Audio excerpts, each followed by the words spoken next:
नमस्कार मित्रों, आज आपके सामने ऐसे व्यक्ति को, ऐसे शख्सियत को प्रस्तुत कर रहा हूं जो विगत दशकों से ज्वलंत मुद्दों पे, जन समस्याओं के आवाज़ उठाते रहे हैं, विद्रोह करते रहे हैं, रैलियां निकालते रहे हैं, जेल भी गए हैं, लाठियां भी गए हैं, जिन्होंने योगी जी को अपना धर्म गुरु बनाया और उनके एक इशारे पे कुछ भी करने को तैयार है।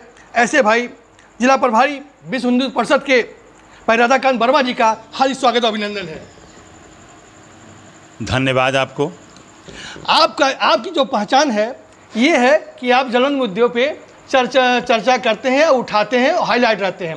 लेकिन मैं पूछना चाहता हूं कि आप इसके अलावा आपकी एक अलग पहचान है कि लोग देशाटन पे, पर्यटक स्थल पे जाते हैं और घूमते हैं, लेकिन आप ऐतिहासिक जगह पर जाते हैं, लेह, लद्दाख, मिजोरम, हिमाचल प्रदेश जाते हैं।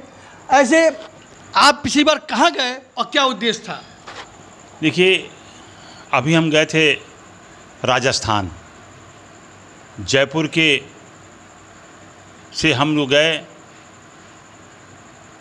जो पूरा राजस्थान एक धार्मिक स्थल भी है और महाराणा प्रताप जैसे और भामाशाह जैसे लोगों का स्थल भी है, जन्मभूमि भी है। आप वहाँ पे धार्मिक स्थल के लिए गए थे या महाराणा प्रताप और भामाशाह के से प्रेम होने के कारण गए थे?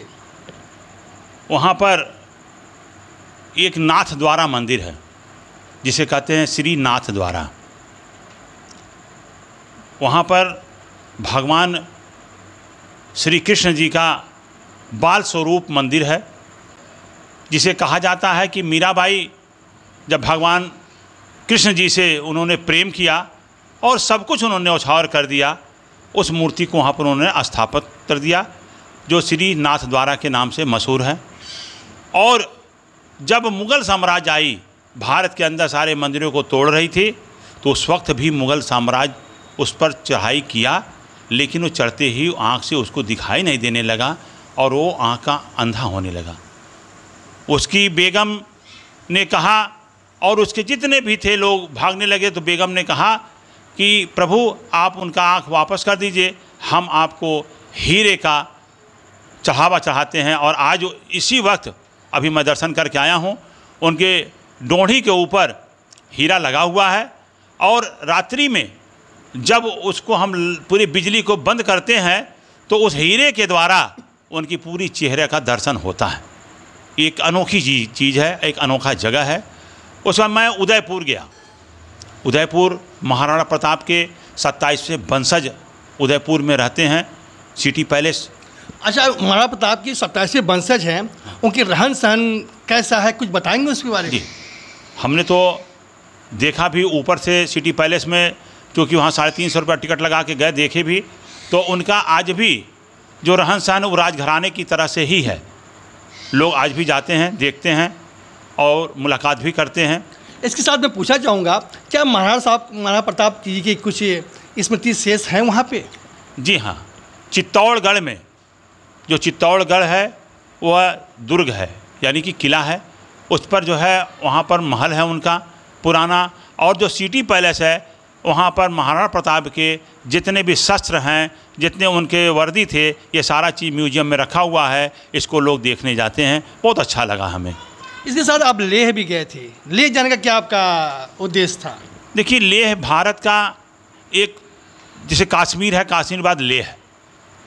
आप सुने होंगे कि लेह और लद्दाख ये दोनों पाकिस्तान की तरफ से बॉर्डर है और भारत का हमारा वहीं से शुरुआत होता है और वहाँ से लेकर कश्मीर तक भारत एक है। कश्मीर से लेकर के और कन्याकुमारी तक भारत एक है। वहाँ के लोगों का रहन सहन, बोल चाल कैसा था बताइए? आज भी उनके पुराने की तरीके से ही वहाँ पर लोग रहते हैं, क्योंकि वहाँ बहुत ज़्यादा विकास नहीं हुआ है। लेह में पुराने तरह से ही अपना खेती बाड़ी करके वहाँ पर जीविका चलाते हैं। अच्छा, आप इतने भ्रमण किए हुए हैं, ऐसे दुर्लभ स्थान में गए हुए हैं, क्या आप बता पाएंगे कि दक्षिण भारत में जो मंदिर है उसकी तुलना ताजमहल की है तो कहाँ नहीं? मैं तो अभी 2.5 महीने की यात्रा पर मैं भारत भ्रमण पर निकला था, और जिसमें 12 ज्योतिर्लिंग जो भगवान शिव स्वयं अवतार लिए हैं उसको कहते हैं द्वादश ज्योतिर्लिंग। उसका मैंने दर्शन किया एक एक जगह अभिषेक किया।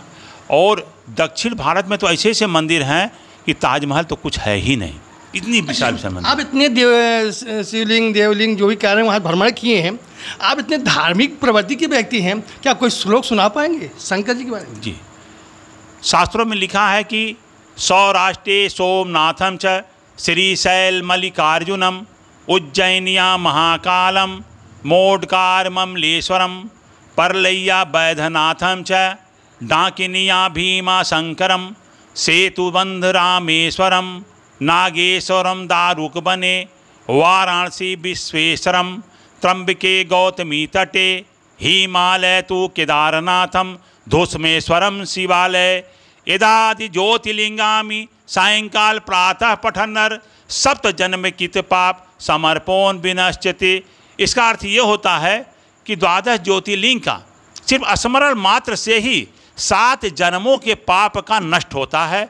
ये हमारे शास्त्रों में उल्लेख है। धन्यवाद। ये थे राधाकांत वर्मा जी, जिन्होंने अपने रटे रटाए पर्यटक स्थल पर नहीं गए, धार्मिक स्थान पर नहीं गए, बल्कि ऐसी जगह जाते हैं जो भारत के दुर्लभ है, भारत जो इतिहास की कहानी बयां करती है। मैं भी कहूँगा कि आप लोग भी दक्षिण भारत जाइए, पुरी जाइए, राजस्थान जाइए और ऐसे ऐसे मंदिर दर्शन करिए जो अद्भुत है, अकल्पनीय है, अविश्वसनीय है। धन्यवाद। मैं रमस्ताना, गोरखपुर से।